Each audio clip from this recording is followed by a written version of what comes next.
Testing, 1 million, 2 million, 3 million. Well, you can always hear that anyway. When I came down today, it's been 54 years since I drove down what was then the Highway 6, the Cornhusker Highway, to come to Lincoln to school. And even then, there was a lot of nostalgia attached with it because my father had attended the University of Nebraska in the 1920s. He was editor of the Daily Nebraskan, and one day a young woman from West Point, a student, came in to apply for a job as a reporter on the Daily Nebraskan, and my father not only hired her as a reporter, but he married her shortly thereafter. So both my parents attended here. My grandfather on my mother's side was here in the 1890s, and so a lot of good things have happened to me because of the University of Nebraska. I received a terrific education here. I was telling the dean the most valuable thing I learned here, but I learned a lot, but the most valuable was accounting, and we had a wonderful professor named Ray Dean. There may even be something named for him down here, isn't there? Yeah, he was, I'd been to the Wharton School, I went to Columbia Graduate School subsequently, and I took a lot of accounting courses, but by far the best instruction I received in accounting came from Ray Dean, and there's nothing more important. People ask me what they should take in business school, or even if they don't go to business school, what they need to know before getting in business, and I tell them, you have to understand accounting. It's the language. I mean, it's like being in a foreign country without knowing the language if you're in business and you don't understand accounting. So you want to get as comfortable with that as you are with the English language. It's made me a lot of money because I listened to what Ray Dean had to say 53 or 4 years ago and have been able to understand what I was seeing on pieces of paper, what that told me about businesses and the limitations of what it told me about businesses. But that's the way we invest. Yesterday I was in Knoxville, Tennessee, and we bought a company. We agreed to buy a company called Clayton Homes about a week ago. It's a big company in the manufactured home business. We agreed to pay $1.7 billion for it. I made that deal over the phone without ever meeting the people there, but I had seen enough through reading 10Ks, 10Qs, annual reports, but looking at figures, what they tell me in terms of the kind of people even running the place, the kind of accounting decisions they make and so on. I was able to make that $1.7 billion transactions over the phone. Yesterday was the first time I met the people, and their board of directors had actually approved the deal a week earlier. So it's, I couldn't have done that if I hadn't have, had a great time at Ray Dean's class 53 years ago. So if I'm going to tout one thing, aside from this particular leadership class, of course, if I'm going to tout one thing, I would tell you that get comfortable with it. It may not happen the first week or the first month in the class, but get very comfortable with accounting. So I run into CEOs periodically who really don't understand it. They try to bluff their way through, and you can see it in their faces. They're frightened almost when somebody hands them a balance sheet or an income statement. They really don't know what it means, and they have to count on somebody else. And that's something you shouldn't count on. We make all our acquisition decisions ourselves. We don't call in consultants or anybody. We don't call in investment bankers, much to their disgust. No investment banking fees in the Clayton Homes deal, because it's my responsibility running Berkshire to understand enough about our acquisition decisions to make them based on the numbers that I see and what I see there. This course, however, is about leadership, and I'd like to talk just for a minute about that, and then I'd like to really talk about whatever's on your mind, and we'll get questions. But leadership obviously it's a very simple thing in concept. My job as the leader of Berkshire Hathaway is to have visions and goals for the company overall with a long time horizon attached to them, and then to get those goals accomplished through other people. That's what it's all about. I can't do it myself, so I have to know where I want us to get to.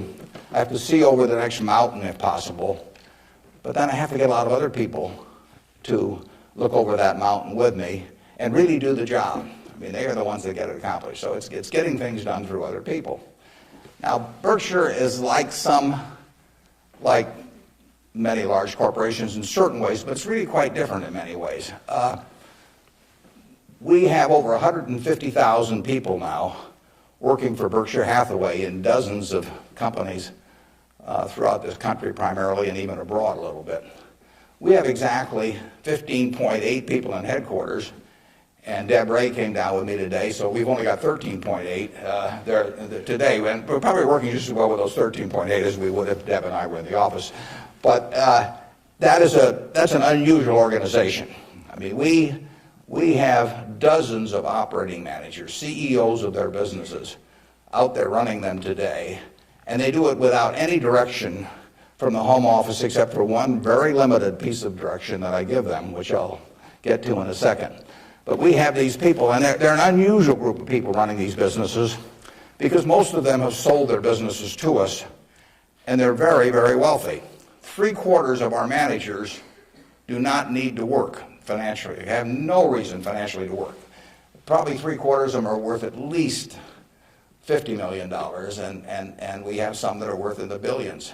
And yet these people jump out of bed every morning, and work, and they work weekends, and they love working. And why is that? And what's the key to that? Well, the key really is the same reason I keep working. I'm 72. I'm getting Social Security now, so I should be in Florida, pushing shuffleboard around or something of the sort. But I do what I can do, anything in the world I want to do. But what I want to do is run Berkshire Hathaway. Now, why do I want to run it that way? There's a couple things. A, I get to paint my own painting. I go down there every day, and I feel like Michelangelo. They're working on the Sistine Chapel or something. Nobody else may think it's a great painting, but I get to paint my own painting. I do not have people second guessing me. I do not have people saying, why don't you use a little more red paint than blue paint? Why don't you paint a seascape instead of a landscape? I get to do my own thing. It's a form of creativity.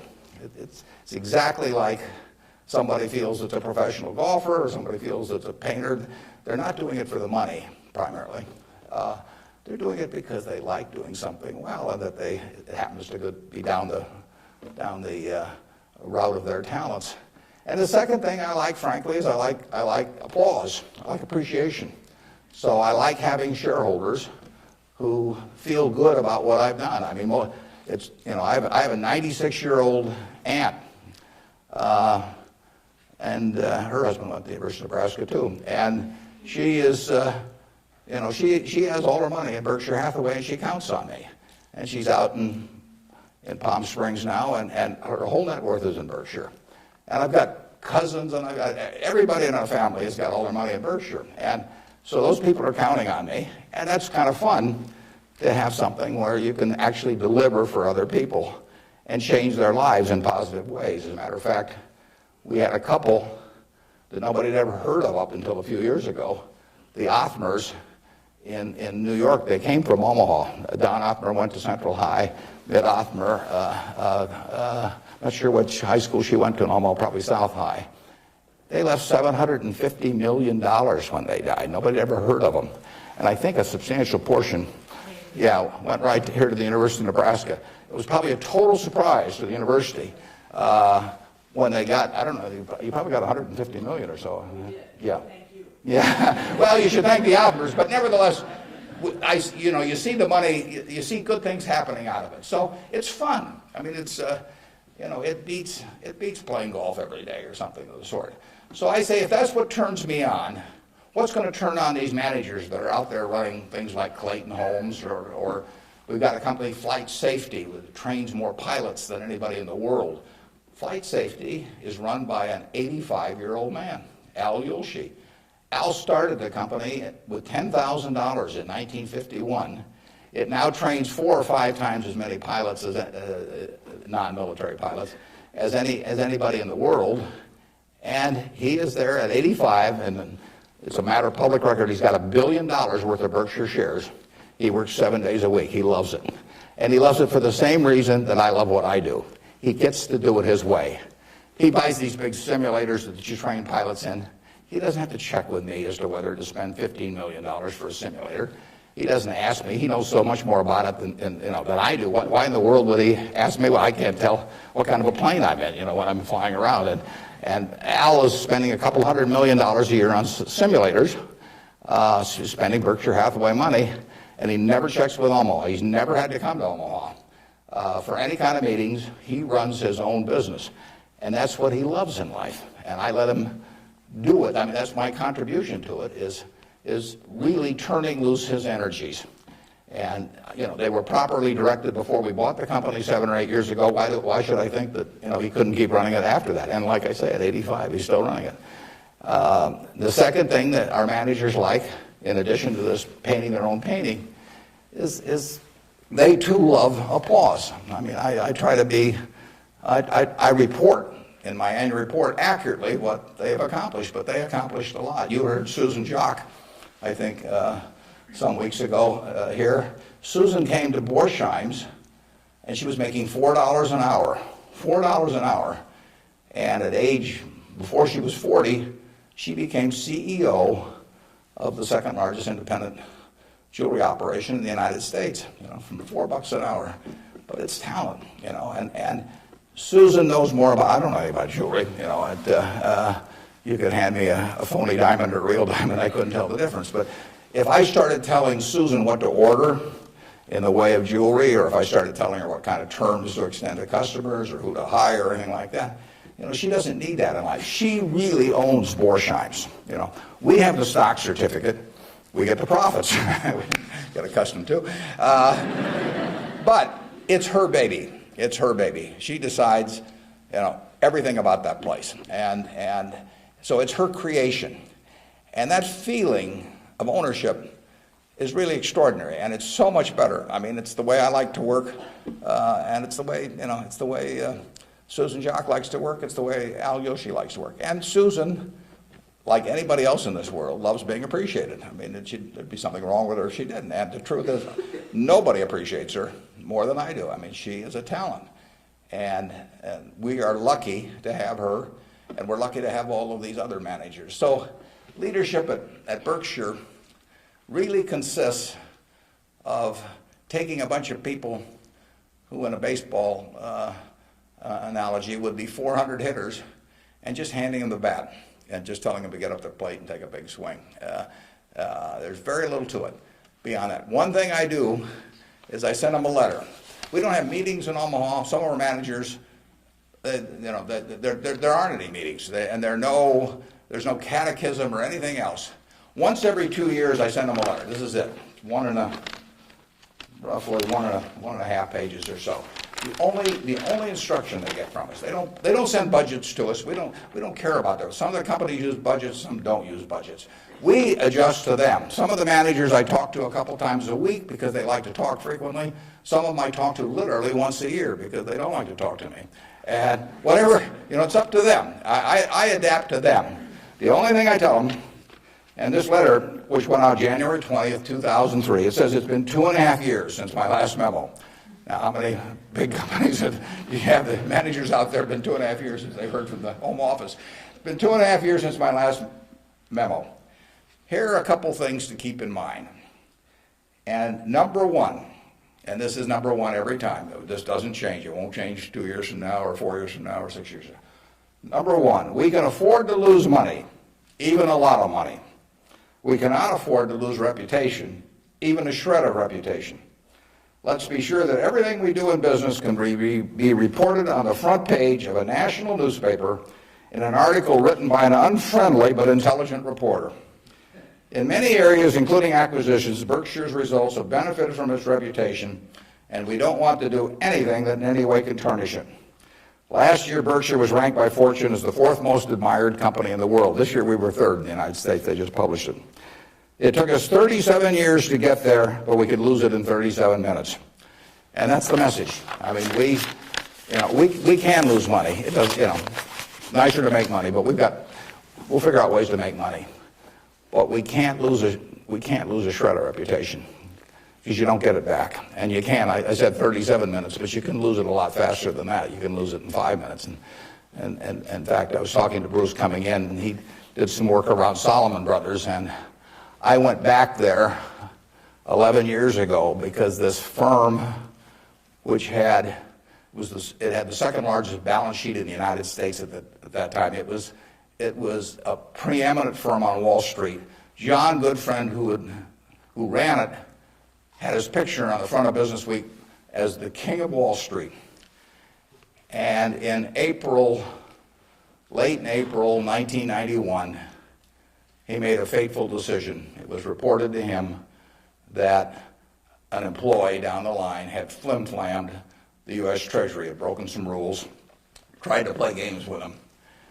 And John did not report that fact to the Treasury or to the Federal Reserve or to the SEC or to anybody else. He didn't do anything wrong himself, but he got behind the curve. He didn't report it.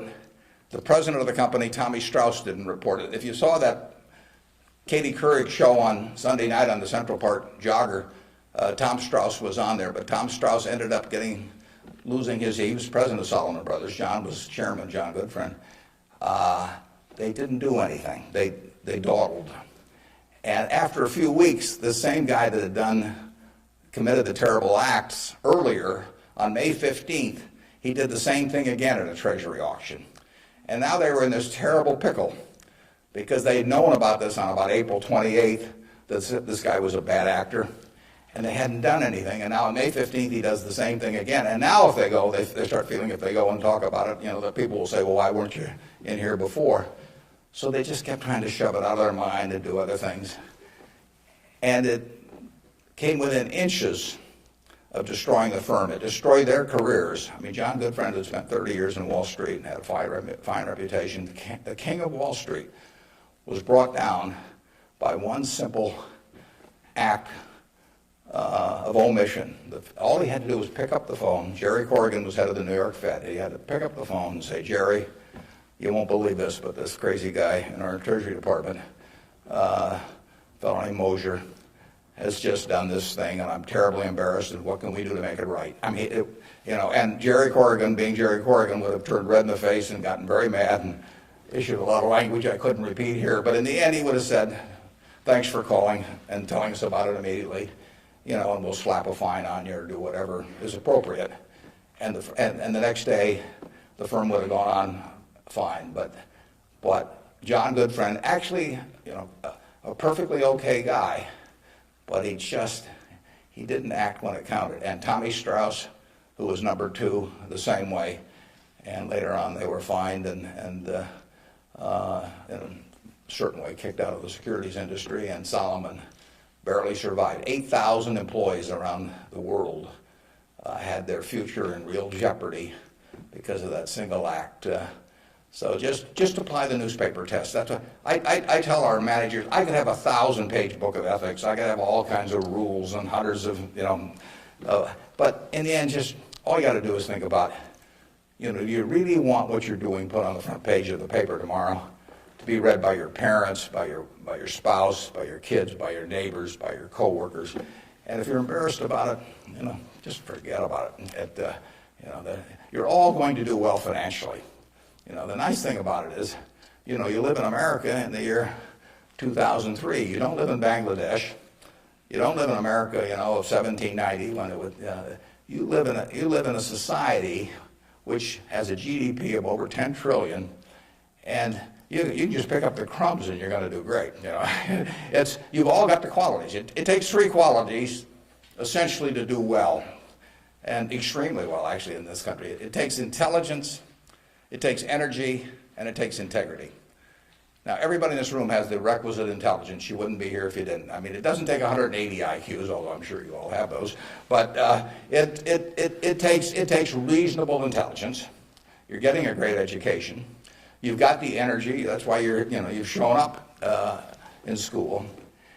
And it takes integrity. And I say, if you don't have integrity, we don't want to hire somebody that's got intelligence and energy if they don't have integrity. We'd rather hire somebody that's dumb and lazy if they don't have integrity, because they probably will never get around to cheating us or doing something. Last thing in the world I want is somebody that's lacks in. Mosher had intelligence and energy at Solomon. He was head of the government bond trading thing, and he had lots of intelligence and he had lots of energy, and he went to jail, and he almost brought down the firm. So, and integrity is absolutely an option. You may not be able to throw a football 60 yards. And you may not be able to run the 100 in 9.8. You may not be able to sink 3-pointers but you can choose where you stand on the integrity scale. You can't. You weren't born wired one way or the other. That is an absolute choice you make. And the heroes I've had in life have been the people that I felt stood out in that respect. My number one hero was my dad, but I've had other heroes: Tom Murphy, Ben Graham, people like that. And the reason I admired them was not because they were the smartest people in the world, although they were plenty smart. And it wasn't because they made the most money. That meant nothing.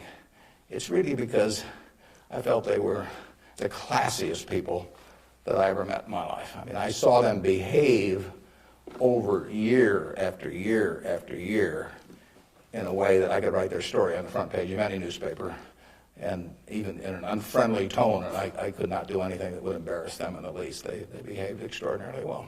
And having the right heroes, is terribly important. You tell me who a 10-year-old's heroes are, and I can give you a pretty good prediction about how they're going to turn out. You want to choose your heroes very carefully, because you're going to look like them at some point, and you're lucky if you've got the right ones.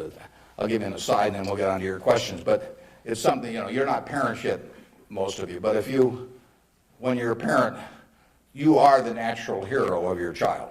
You're this great big thing, or there's two of you great big things, and there's a little tiny child dependent on you and everything. You are the natural hero. And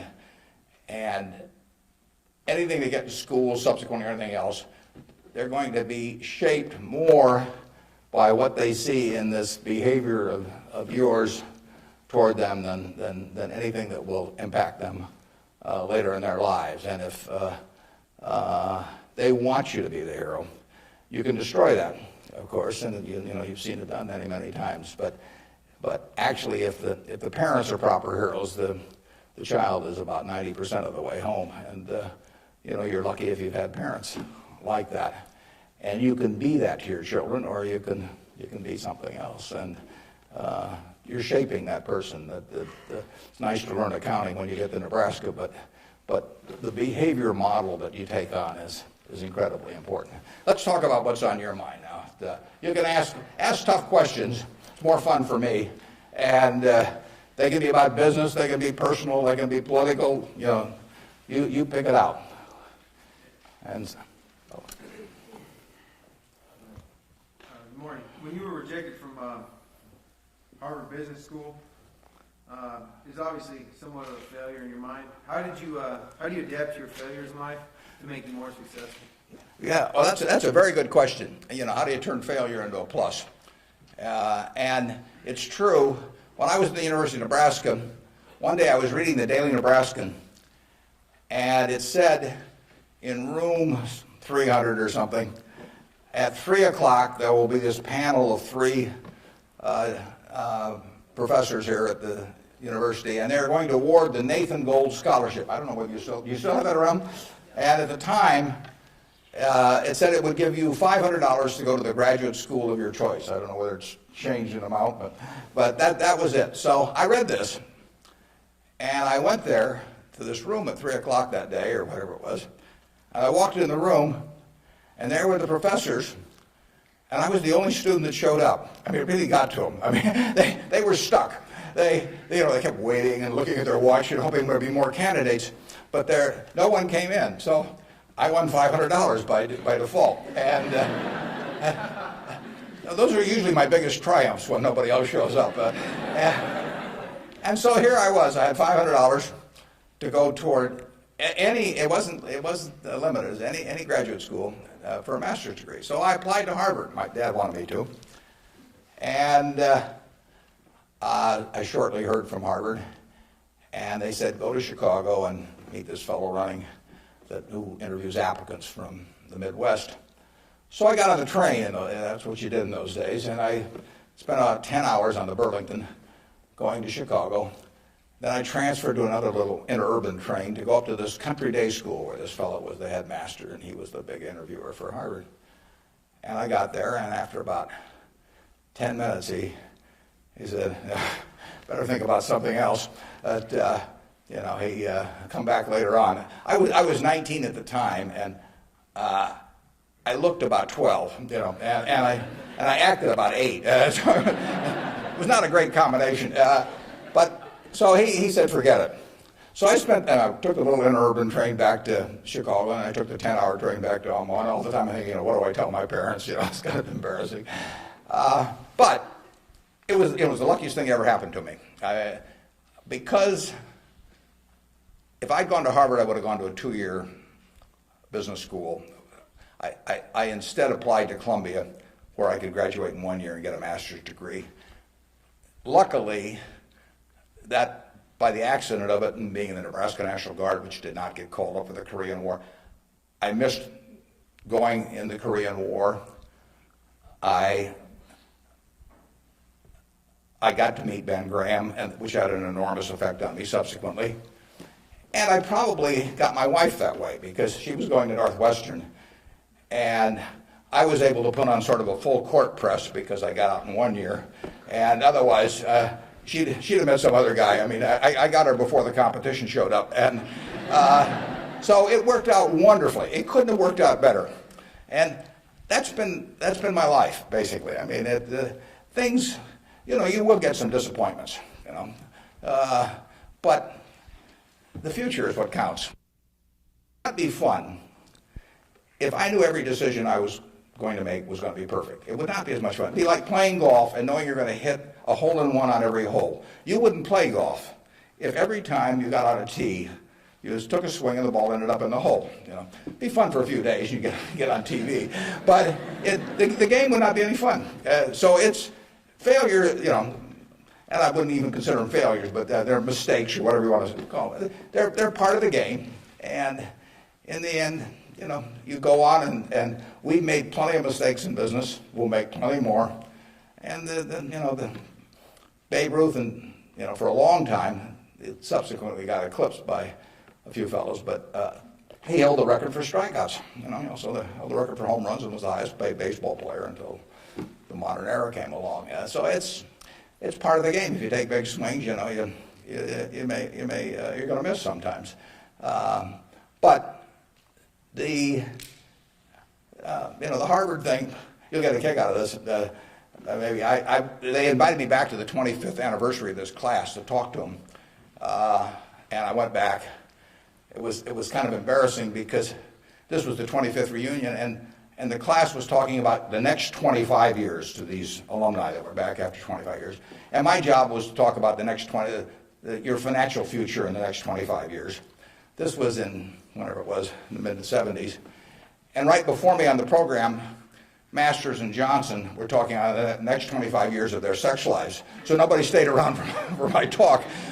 But that night at the alumni meeting, the fellow who was president of the class stood up and said, we're big enough to admit when we make mistakes around here, and we turn this guy down and throw him back in the water. And so now we'd like to make him an honorary member of the class. So they did it, and they voted, and everybody voted for it. And I stood up and I said, I recited the story that I told you. And I told him, I said, at the time I was kind of philosophical about this. I was young, and maybe my grades weren't that good or something. And so I took the rejection kind of well. But I said, now that I've met the people that got in the class, I'm really sore.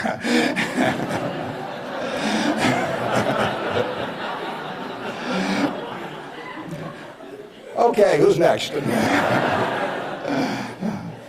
Yeah.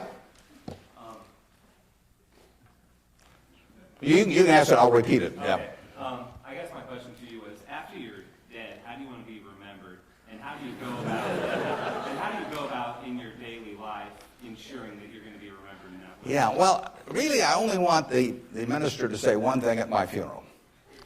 If he gets up there, and they play a few little hymns and everything, maybe they'll play There Is No Place Like Nebraska. That'd be great. I just want him to stay up there and say, my God, he was old. You know. I'll settle for that.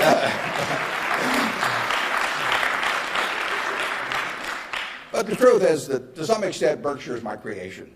So I would like people, to the extent that people regard that well, that's what counts. I mean, that's my painting. And I hope that people look at, I've been running it out for almost 38 years, just about 38 years exactly, and it means I only got another 30 or 40 to go. And I hope that we have done some things differently than other corporations. We've operated on a different model.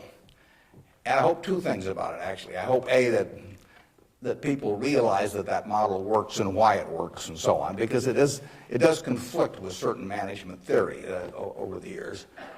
And secondly, the important thing is that it lasts well beyond me. I was down at Walmart 6 months ago and talked to their management group, and I had a great time. What is really astounding, I voted for Walmart as the most admired company in the country last year. That's where my vote went. It was astounding what Sam Walton built, starting in Bentonville, Arkansas with a pickup truck, taking on JCPenney and Kmart and Sears and all of these people with no money, no real estate, no preference with vendors, no credit card list, anything. He just took them on, and of course he just ran away from them. But the really impressive thing about Walmart is that Sam died about 11 years ago, and there had been no momentum lost. I mean, what he instilled in that company, nobody else could have built it like Sam, but David Glass first and Lee Scott now as the CEO, they have kept that company with its special culture going at full steam ever since. And that's really what I hope happens with Berkshire, and I've tried to think about ways to make that happen. But the real test will be if 10 or 20 years after I die, that the special culture that I think is part of Berkshire is not only just as strong as ever, but even stronger. We have a situation at Berkshire where in 38 years, we got all kinds of CEOs out there running all kinds of businesses, 3 or 4 of them in Omaha. We have never had one CEO ever leave us, period, to go someplace else. I mean, I don't know that there's any place like that in the country. So it's been and we've never issued a stock option. You read in the papers that you got to have stock options to attract quality people, all that sort of thing. I mean, we've never had a share of them, and in the end, I don't know how many dozens of managers we're talking about, but no one has ever left for another job, and some have been offered way more money. In fact, Ajit Jain, who runs our reinsurance operation, probably could have increased his income 10 times, tenfold. Now, he's already making many millions, but tenfold. But he doesn't want to leave. And that is the culture that I hope we can maintain, and that's what I'd really like to be. If I've done anything to contribute to that, continuing after I die, that would be terrific. Of course, I actually plan to keep managing Berkshire after I die. You have to understand that. I have given all the managers Ouija boards. I've got these dark rooms they're going to go into, and I'll be there. Mrs. B at the Nebraska Furniture Park worked till 103 at Berkshire, and she's sort of our examples. And then she took off from work, and she died the next year. So it's very dangerous to quit as early as that. Yeah. Am I supposed to be calling on these people? Okay, good. How do you determine via your personal finances what organizations or foundations you give your money to? On personal finance, how do I handle them? Or? How do you determine where you make your donations? Oh, well, we've got there's a Buffett Foundation. Eventually it will have everything. I mean, basically everything I've made will go back to society. America's done it for me, and that's where it should go. I've got about an 8-page letter that the trustees have already seen. Incidentally, there's very few trustees. I don't believe in large groups of people making decisions. It gets to be, it sort of descends to the lowest common denominator. So there's only, maybe 5 or 6 trustees. Interestingly enough, not just by accident, but I picked the people who I trust in the most in terms of both their intelligence but also their quality to run it. After I have people I feel the surest of, a significant majority will be women. It'll be a woman-controlled foundation, and probably the largest foundation in the world at the time, but with a very small number of trustees. I have, in my letter, I tell them that I'm not going to give them any specific instructions as to what to do with the money. I tell them that their judgment above ground will be better than my judgment 6 feet underground. So in the end, I want them to do a couple of things. I want them to attack really big, important causes. I don't want them to give $1 million here and $1 million there and everybody that, that asks that they know and that sort of thing. So I don't want them doing things with an eyedropper. I want them to swing, take very big swings. And then I want them to measure what they're doing by the importance of what they're doing as contrasted to the natural funding constituency for that. Now, taking the health field, you got the National Institute of Health spending billions and billions of dollars. You got all kinds of money going into medical research. It'd be crazy, in my view, for the Buffett Foundation to be engaged in medical research. It's not that the subjects isn't important, but there's already a huge funding constituency. It would be crazy for the money to go to Harvard or something of the sort. It isn't a fine educational institution, but you've got all of these people that give money to Harvard, and they've got a rich alumni base and all of that sort of thing. So I want the combination of a terribly important program and the lack of a natural funding constituency. Well, where do you find that? You find that with unpopular causes to quite a degree. Rockefeller felt somewhat the same way. It's interesting. He was the first major patron of any sort of black colleges in the United States. Now, if you think about it, black colleges had no funding constituency. Their alumni didn't have any money, basically, if you go back 75 or 100 years. So there wasn't any money coming. People didn't, they didn't build great businesses and then leave tens or hundreds of millions of dollars to the institution. And it was self-perpetuating. And so Rockefeller stepped in, and he took a group of black colleges and funded them in a very, very big way. And I admire that kind of a decision enormously. Otherwise, nothing would have happened. And that's what I hope the trustees of the Buffett Foundation do. I was with Bill Gates last week, and I consider his foundation, he and Melinda together, because they're equal partners in it, I consider their foundation to be the most logical big foundation in the world. They're giving away about $1 billion a year. Now, Bill said to, and Melinda said to themselves, how do we save the most lives per dollar spent in the world? And they decided that in certain major medical areas, that what was being done abroad in many countries was zilch in terms of these things that were easily preventable by vaccines or various other things. And they decided they could save huge numbers of lives per $1 billion spent. But they'd be spending it, in places like India and Africa, where they would get no credit in the United States. No buildings with their name, no nothing. But that was their metric. And that's Bill's sole metric. He doesn't want to talk about, you can go to him with some proposition to stick his name on something, for $50 million. It doesn't interest him at all. It's a totally rational one, and he pours himself into it. He has educated himself on medicine, and particularly medicine outside the United States, in a way that I've never seen anybody. And I've got good news for you. This you should write down. On May 2nd, on public broadcasting, there will be a program where Bill Moyers is interviewing him, and Bill explains his philanthropic thinking. And I went there. It was taped at Columbia University, and in fact, you may even see me in the audience sitting next to Melinda. But it's going to be a great program. They took about an hour and 20 minutes, and it's going to get edited down to 56 or 58 minutes. But you will hear as cogent an argument for rational philanthropy on that program as you'll ever hear in your life. So it's interesting. That program came about because about 2 years ago, I asked Bill a question, at a group I get together, something akin to what you asked him. I asked him to talk about the evolution of his philanthropic thinking. And there were a group of about 60 of us there, and he talked to us, and I mean, it was a fabulous talk. And I said, you know, you got to get that out in the public domain somehow. So this thing with Bill Moyers does that. If I die tonight, all my Berkshire shares, which are 99% of my net worth plus, go to my wife. She dies first, hers go to me, and then it all goes to the Buffett Foundation.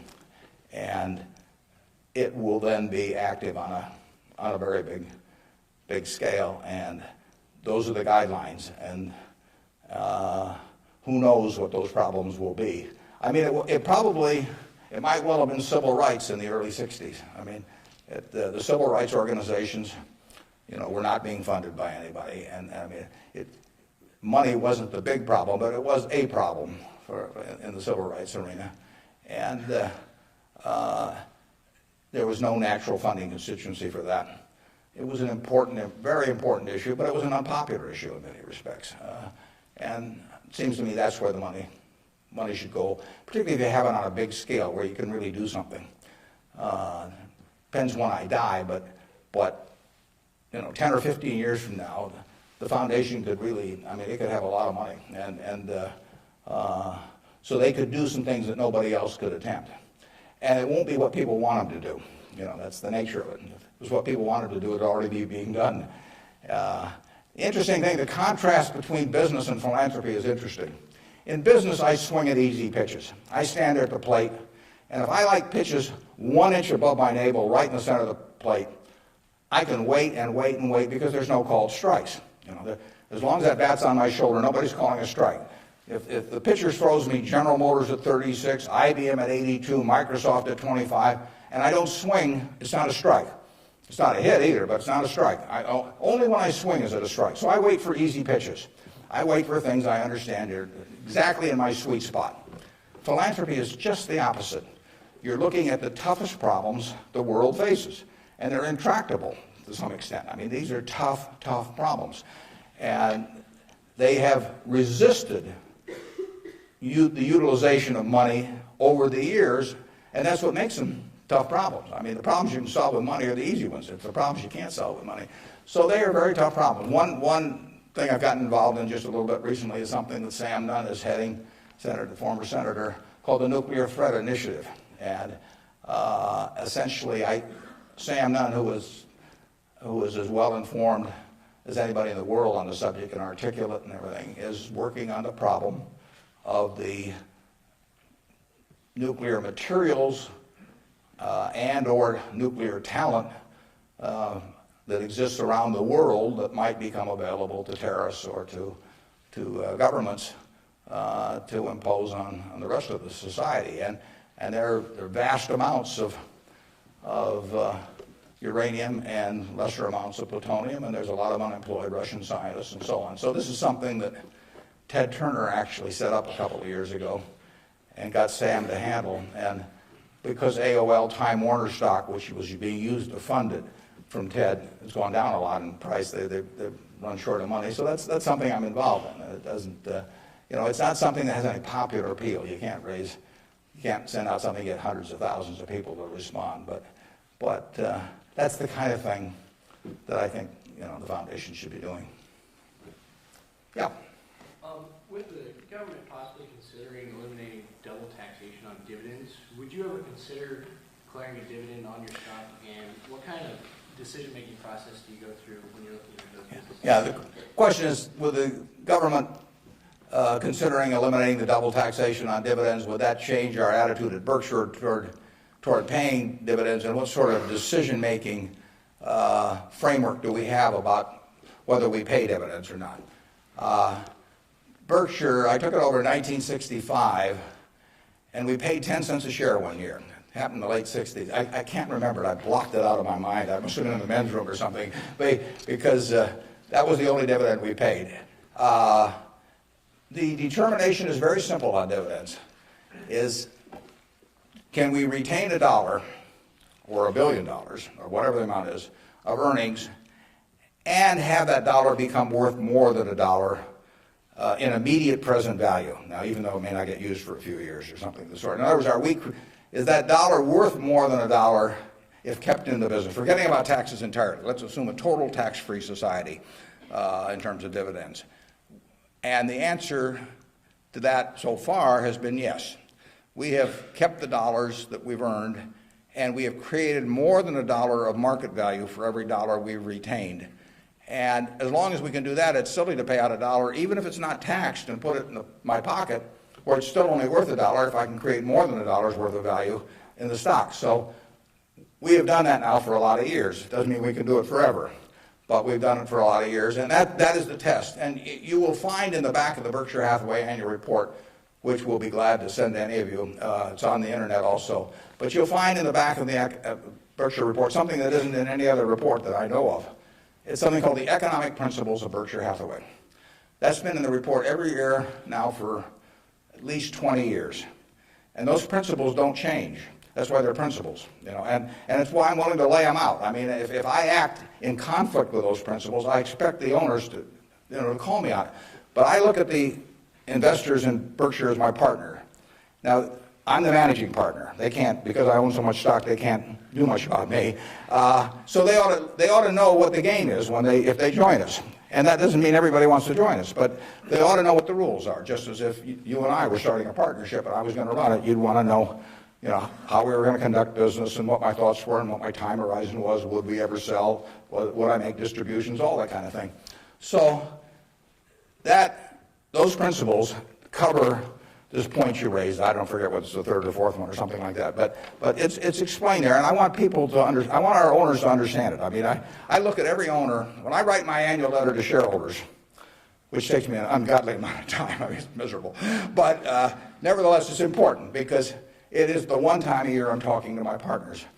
And when I started out, I actually mentally put Dear Doris and Bertie, because those are my sisters, and they have all their money in Berkshire. They're smart, but they're not financial types. I mean, they're not spending their time on that.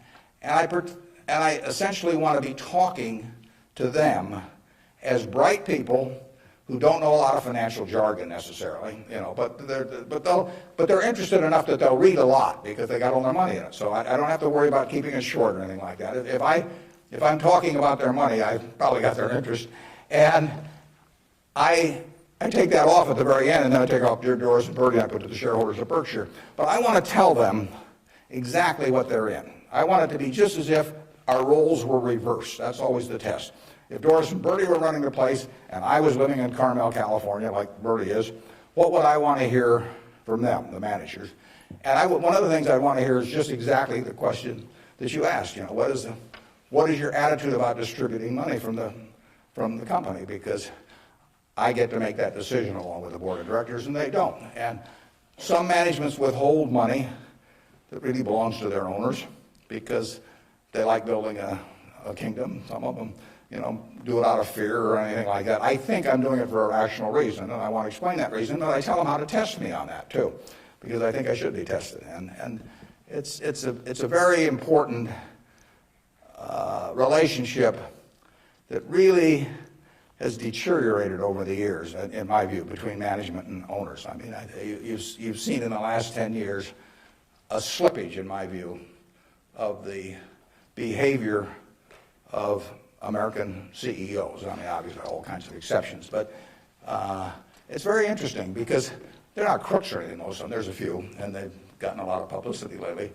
But nevertheless, they have behaved as most humans do. They've sort of picked up the behavior of those around them. That's why it pays to hang out with people better than you are. I mean, if you hang out with people better than you are, you'll become better yourself. Everybody behaves better that's around my wife. I mean, even including me, starting from a low base. But she just has that effect on people, and other people pull you down. I mean, when I was in the National Guard and we would go to camp, in about an hour I was reading comic books. Pretty soon everybody's reading comic books. The language, every other word becomes some form of profanity. Everything. You just sink. Well, what happened to American CEOs in the 90s is that the behavior, the situational ethics, sort of caused behavioral norms to sink. I say it's a little like how Mae West described her career. She said, "I was Snow White, but I drifted." And American management drifted to quite a degree during that period. I think it's very important, what that relationship is. People have given you their money at Berkshire Hathaway or any other company, and I'm a trustee for them in effect. And then the question is, they ought to, since I control the place, they ought to know the yardsticks. So if you do go to our website, go to the back of the report, and there's something that says economic principles, and we try to discuss everything that's important. And I tell them I'm going to put them in there every year so that they can hold me accountable. Yeah. You talked quite a bit about flexibility in your many different companies and so forth. If you could elaborate a little bit on the personal qualities and professional qualities that you look in those executives that you place in those companies. Yeah, and the question is about the personal qualities we look for in the executives we place at our various companies. The first thing is we don't usually place them. I mean, they come with them. We don't have anybody to place. So I have the problem occasionally, if somebody dies, or to replace a CEO. But most of our CEOs came with the deal. Clayton Homes, which we're buying, comes with Kevin Clayton running it. We will put no one in there. He will run the place just as before. But in terms of the personal quality, when a seller comes to me with a business, whether it's Clayton or any of the others, Ike Friedman at Borsheim's, Mrs. B at Nebraska Furniture Mart, when they come to me, the first question I have to ask myself, because I'm counting on them to run the place, I have to decide, do they love the money or do they love the business? Now, there's nothing wrong with liking the money. I mean, they all like money, but they've got to love the business. They've got to have a passion for it. Because if I give them a whole bunch of money and they love the money and they don't love the business, no matter what they tell me, 6 months from now they'll be gone. I mean, they'll just all of a sudden say, "Why am I getting up at 7 in the morning just so I can send a lot of money to Omaha?" I mean, it won't work. So they have to love the business. I mean, I want people with a passion for the business. I used to say that I had a one-line employment form, one-question employment form. The question was, "Are you a fanatic?" If you answered yes, you got the job. Because I want somebody who's fanatic about their business. I mean, you want people that love teaching if you're in a classroom. If they don't have the passion for it, it doesn't work very well. So now, if they've got the passion, and our managers do, but not everybody would. The financial operators don't. We've never bought a business from an LBO operator or a financial operator. Because they don't give a damn. I mean, all they want to do is make sure your check clears, and they're gone. And it isn't going to work if we try to buy from them. So we buy from these people who love their businesses. And then really my job is just to make sure that I don't mess it up and create conditions that cause them to quit loving it for some reason. Because they come in loving it. Only I can mess it up. And they care about being treated fairly on compensation, but they don't measure it against everybody else. They don't have a lawyer they're negotiating with me. I mean, I don't have a compensation arrangement with any of these managers that can't be put in one paragraph. And then I go to other companies where they have a lawyer come in and there's 80 pages, and it tells what's happened, how much they get paid at severance if they end up going to jail. I won't deal with somebody that thinks that way. And that's fine. There's a self-selection process in terms of who comes to us. There's this invisible filter out there that causes the Claytons of the world, the Al Yoshis of the world, the Ike Friedmans of the world, the Mrs. B's of the world to come to us. When I made the deal with Mrs. B in 1983, Mrs. B had another offer from somebody else that was somewhat higher, and she just said, "I don't care." She only owned 20% of the company. She had 4 children, they each owned 20%. She told them, "I'm selling to Mr. Buffett." She always called me Mr. Buffett up till when she was 104. In fact, when I'd walk in the store, she'd say, "Here comes my new young boyfriend," which I don't get that a lot of places, I can tell you. But she built this thing. She came over here in 1921 or 2. She landed in Seattle with a tag around her neck. She couldn't speak a word of English. Said Fort Dodge, Iowa. She couldn't communicate. She just had the tag. The American Red Cross got her out to Fort Dodge. And for 2 years, she got no place because nobody spoke Russian or Yiddish, actually. And so she moved to Omaha just to be around some other Russian Jews who she could at least talk to. She learned the English language when her oldest daughter, Frances, would go to school and come home at night and teach her the words. And she started out and she started sending $50 at a time over to Russia to bring her siblings. She had 7 siblings, and her mother and father to get them over here. After 16 years, she brought all the family over. She saved $500 in 16 years. You know, peddling used clothing, whatever. And she started in the Nebraska furniture market with that $500. And it's now the largest home furnishings complex in the world. And it all came from the $500 and a very, special woman. And can you imagine building something like that and selling it, to some financial operator who's going to resell it, and try and go public with it a couple of years later? And it meant something to her. She wanted it to continue like it has continued. And those are the kind of people we want to attract. It isn't so much me selecting them, it's them selecting Berkshire. I mean, that's the key. And frankly, we've gotten to that position in this country where the people that do care about their businesses, good-sized businesses, there's no second choice besides Berkshire. We get them. They come to us. We had a woman, Doris Christopher, come to us last year. Doris Christopher, in 1980, had 2 little girls, lived in Chicago, lived in a probably $20,000 house. And she and her husband both worked. She's looking for something to do to make a little extra money. She thought about catering and decided that it would take her away from the kids too much. So she decided that what she knew best, though, was she'd been a home ec teacher. She knew cooking. And she knew the kitchen and what was useful to people. So she borrowed $3,000 on her life insurance policy. That's all she had. She went down to the merchandise mart in Chicago and said, what's the least amount of this utensil or that utensil a manufacturer would sell? Usually a dozen. And she took them home. And then she had the idea that she would hold these parties, essentially, in people's homes. And so she arranged with a woman in suburban Chicago to hold the first party. She almost turned back. She started driving there. She thought, oh, they'll laugh at me and I'll knock the stuff over and they won't buy it. But she do. She's very unsure of herself. But she went there. She sold, I think, $175 worth of goods that night. She sold me her business last year. And that business made $140 million pre-tax from this $3,000 investment. That woman had a passion for her business, and she understood her customer, and she loved her customers. She loved the people that worked with them. She got 67,000 associates. It's called the Pampered Chef. Some of you may have been to a Pampered Chef party. Almost 1 woman out of 10 in the United States bought something from us last year. And now, unfortunately, I have to acknowledge that she probably didn't understand accounting that well, but she understood her customer and she understood people, and she likes people. I met her one time, but when she wanted to sell her business, there wasn't anybody else to sell to as far as she was concerned. She came to Omaha. We made a deal in a few minutes. The compensation deal took us 15 seconds.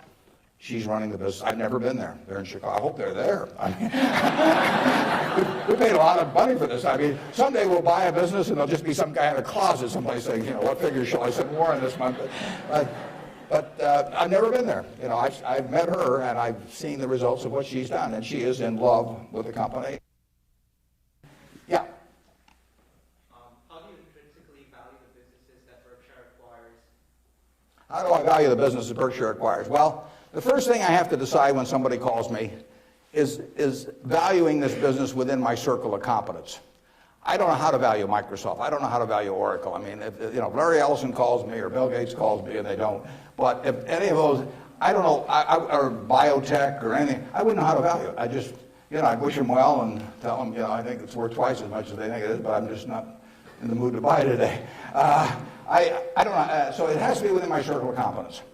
My circle of competence is, businesses I can understand. And when I say understand, I don't mean understand how to use a computer or not use a computer in terms of a computer company. I mean understand what the economic characteristics of the business are and what the company's really going to look like in 5 or 10 or 20 years. Bill Gates will tell you that if he were investing, he would buy Berkshire rather than Microsoft because it's so much easier to understand what our businesses are going to look like, whereas he's in a business where you're going to really have to be doing things differently over time. So I know that Wrigley's is going to be the number one chewing gum in the country. I know Snickers is going to be the number one candy bar in the country 10 years from now. It's been the number one candy bar for 40 years. You don't have to be very bright to understand that when people lay out 50 cents for something that they stick in their mouth, that they're not about to experiment. You know, I mean, it's so we try to look at businesses we can understand. Now, I got a call a year and a half ago from a fellow, I never heard of him, in Denver. His name was Craig Ponzio. Craig called me up, and never heard of him, and he said, I've got a business, this your kind of business, and I want to sell it. Here's the reasons. Happen to do with health, and although I don't pay much attention to the reasons. And he said, it's the leading company by far in the custom picture frame business. And he said, let me tell you why it has what I call durable competitive advantage. That's what I call durable competitive advantage. He said, let me tell you why it has it. He said, there are 18,000 people that frame pictures in the United States, little mom and pop operations. Every town, Lincoln will have a half a dozen, Omaha will have a dozen, and they frame pictures. I go over to get a picture framed, I hand it to somebody, I say, I follow their judgment. I say, biggest thing I want is I want a good-looking frame, and I want it back soon. I want quick delivery. Well, with 18,000 people in that business and a zillion kinds of picture frames, nobody can carry a big inventory because they don't do that much business. I mean, it's not Walmart or something of the sort. Craig Ponzio graduated from a little school up in Wisconsin, went to work in a tiny little firm that made these things. 5 or 6 years later, bought the place when it was doing $3 million a year. Now does $300 million a year, and it totally dominates the wooden custom frame business. Why does it dominate it? It dominates it because it calls on these 18,000 people. It has a sales force calling on them 6 or 8 times a year, and it has 22 plants around the country that can get the frame that the custom framer orders 85% of the time. If they order it by 5 o'clock today, they'll have it by 3 o'clock tomorrow afternoon. Now, think of that coverage. That's what the customer wants. They don't care whether they pay $83 or $88 to get the thing framed. You've got something you want done, and you want it done fast, and that little custom framer, those 18,000 people, they want happy customers, and that means speed of delivery and certainty and all that. You couldn't build a distribution system to compete with us. I mean, just think of trying to build a distribution system starting from scratch that would take that business away from us. It can't be done. Well, Craig explained that to me in about 15 minutes. I'd never thought about the custom frame business, but I've framed pictures or had people frame them for me, and I understood the power of that. That was a Monday. I said, I think we can make a deal. So he came on Wednesday. He came at 9 o'clock and he left at 10 o'clock. We've had a deal. I've never seen him since. He got the money promptly thereafter. He wasn't going to come to the annual meeting last year, but his wife was sick. He'll probably come this year. He's a good guy. And no one can knock us off in that business. Every time I buy a business, I say to myself, if I had $1 billion and I wanted to go in and compete with these guys, could I knock them off? If you gave me $1 billion and you told me to dislodge Snickers as the #1 candy bar in the country, I don't know how to do it. If you tell me I got $1 billion and I got to make it, or $5 billion, and I got to make it so that Wrigley's, Spearmint, Double Mint, Juicy Fruit, all of those get knocked off the top-selling gum list, I can't do it. Now, if you give me $1 billion and tell me to knock off all the ladies' apparel shops in Lincoln, I'll make mincemeat of them very fast. I mean, I have a very good business myself, but I can destroy that. And the real test is, can some idiot with a lot of money destroy the business you've got if he decides to compete with you? And we try to buy businesses where no matter who comes along, they've got this durable competitive advantage. Those are the 3 words that count. And you can make that. You may be able to make that decision about companies that I can't make that decision about. They have to be pretty simple for me. But we buy things that, we have Fruit of the Loom underwear. Are people going to quit wearing underwear? Well, who knows? But we sell 44% of all the men's and boys' underwear that goes through Walmart and all of the mass merchandising chains. We've got the lowest costs around. Fruit of the Loom is a name that's been around since 1850 or 60. If you can buy 3 pairs of shorts from us, or 6 pairs or whatever it is, for $5.50 and nobody's going to sell them cheaper, why are you going to buy anything else? So we'll own that unless we mess it up some way. We've got a very potent advertising slogan there. We cover the asses of the masses. Sort of gets to it, doesn't it? Yeah, up there. Yeah. I came across a quote that you made a few years ago that do not take your yearly results too seriously. Instead, focus on 4 or 5 year averages. How have you applied this philosophy to your own life? And do you examine your successes in your personal life based on a... Could you repeat that just a little louder? I think I got most of it, but try me again. Okay. I'm going off your quote that says, do not take yearly results too seriously. Yeah. Instead, focus on 4 or 5 year averages. How have you applied this philosophy to your own life?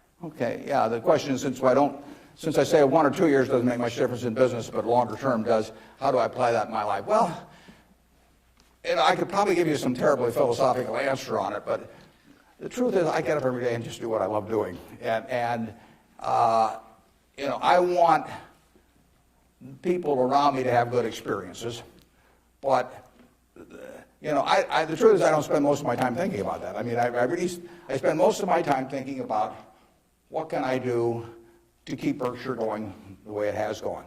But I will tell you how to apply that, and it works reasonably well, I think, at Berkshire because we get this self-selection of people to join in. I mean, we have created a working environment where in 38 years nobody's left that runs it. So I do feel good about that, obviously. I feel good about the results of the investors and, the Hoffners and those people. I mean, actually, I think a fellow may write a book about what's happened with all the money that all these different people have made in Berkshire.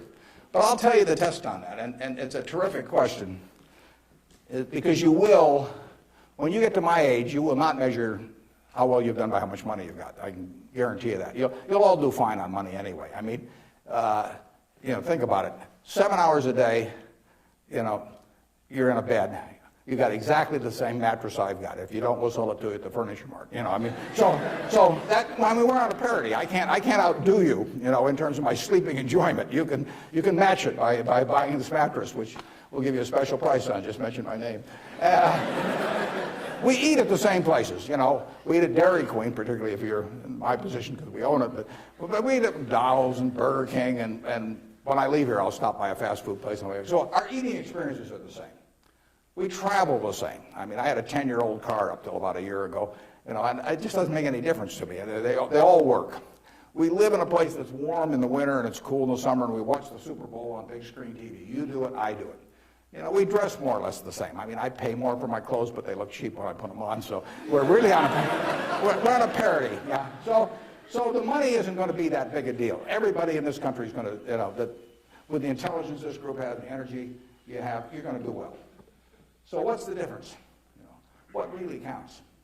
Well, I would say that you will measure. Health is enormously important, and that's a matter of a fair amount of luck. I mean, so I'm not shortchanging it. I'm just saying you can't do too much about that.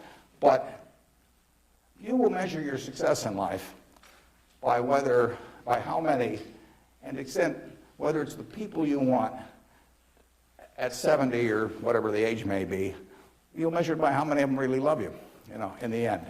I mean, you can't buy love. I mean, it doesn't work. You can buy sex. You can buy testimonial dinners, you can buy your name on buildings, you can do all kinds of things. But the only way you get to be, love is to be lovable. It's kind of irritating, actually. If you got a lot of money, it'd be more fun to just write out a check for $1 million. So everybody, from now on loves me. But it doesn't work that way. And in fact, the only way is to be lovable. And I've got this friend who came out of Auschwitz and had at least one member of the family die there. And what is it now? It's 60 years later. She still, when she looks at people, it's a Polish Jew, when she looks at people, the question she asks herself in determining who she really trusts as friends, the one question in her mind is, would they hide me? Now, when you get to be 70, if you've got a lot of people that would hide you, you've had a successful life. I know people who have a tremendous amount of money, no one would hide. Their own kids wouldn't hide them. I mean, they really wouldn't. I mean, their business associates wouldn't, or anybody else. If it really came down to it, they don't have anybody's respect. They've got their attention maybe with money or something of the sort, but nobody loves them. And My friend Tom Murphy at Cap Cities TV, I mean, dozens of people would hide Murph, you know. All kinds of people would hide my wife, you know. Ben Graham, a lot of people would hide. My dad would have had a number. And then, like I say, that I can tell you people that, you know, everybody may pay homage to them, and the kids may put up with them and hope they don't change their will or something, but the truth is that nobody would hide them. And if you've got a lot of people that would hide you when you get to be 70, you will have had a very successful life. Okay, right in front. Throughout your life, what are some of your personal and career goals that you've set for yourself, and which ones have you accomplished and which ones are you still going after?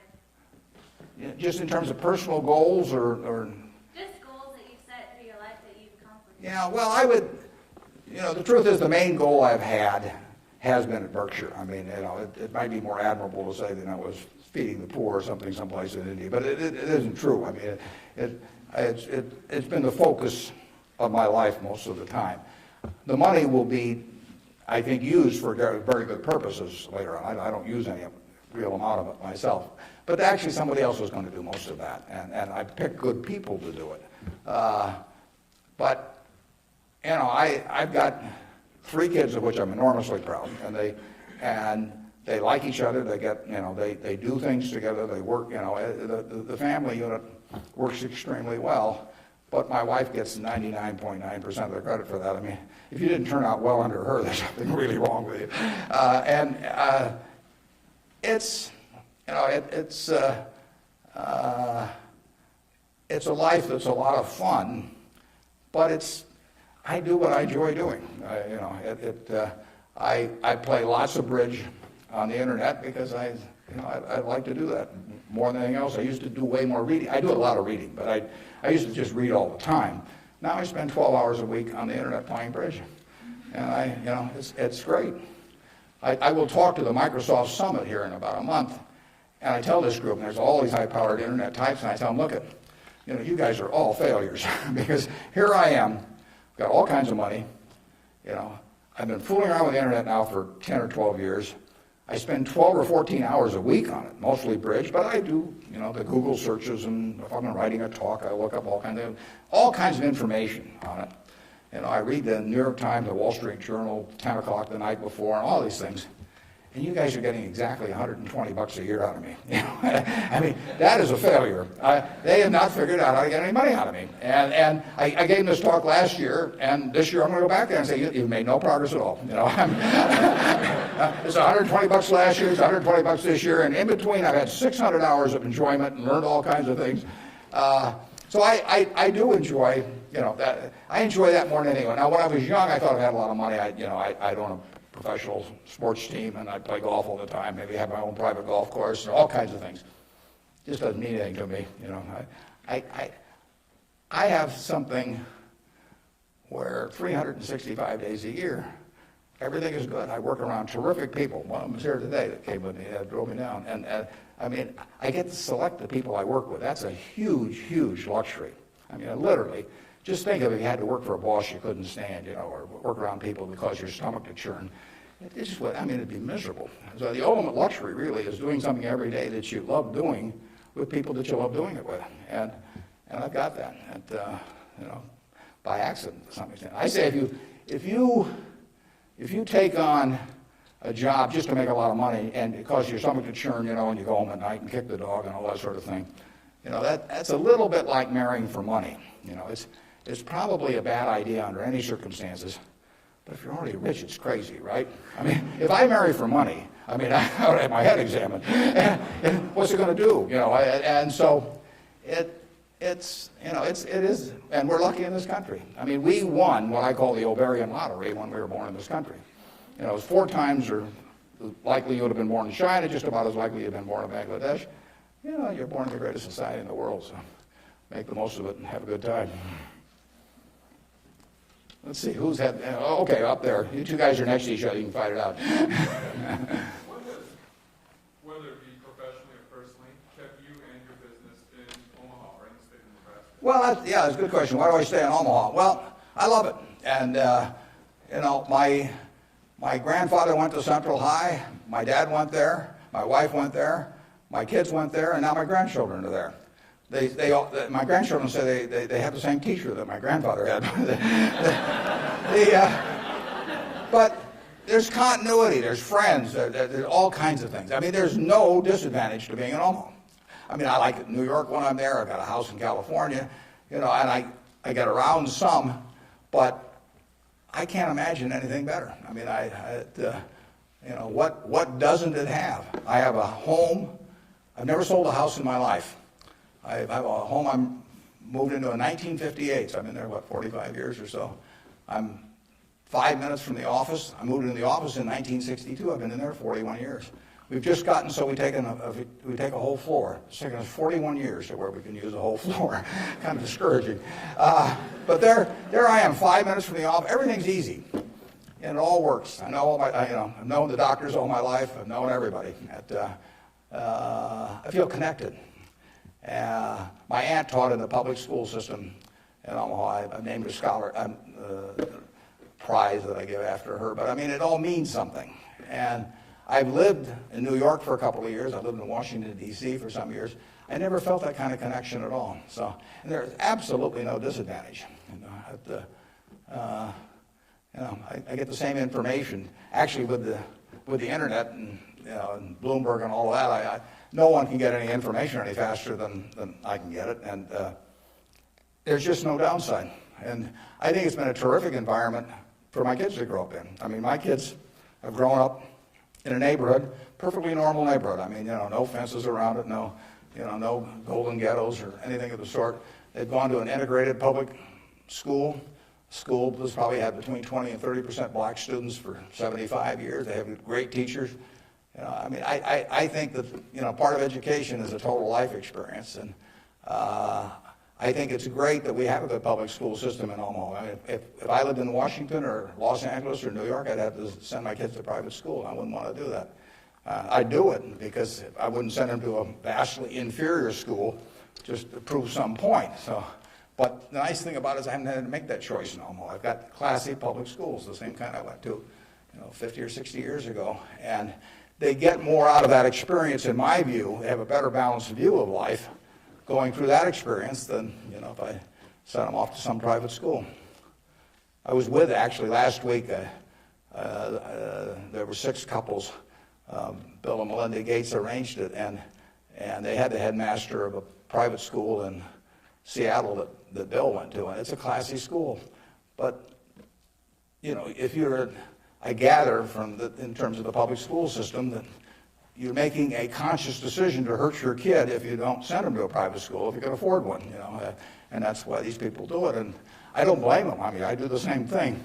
But the nice thing about it is that Omaha, and I'm sure Lincoln as well, and throughout Nebraska, we have kept a good public school system. And frankly, I think that's one of the most important things in America, because one of the things that has made America what it is, think about it, 1776, 3 million people in America, 300 million people in China.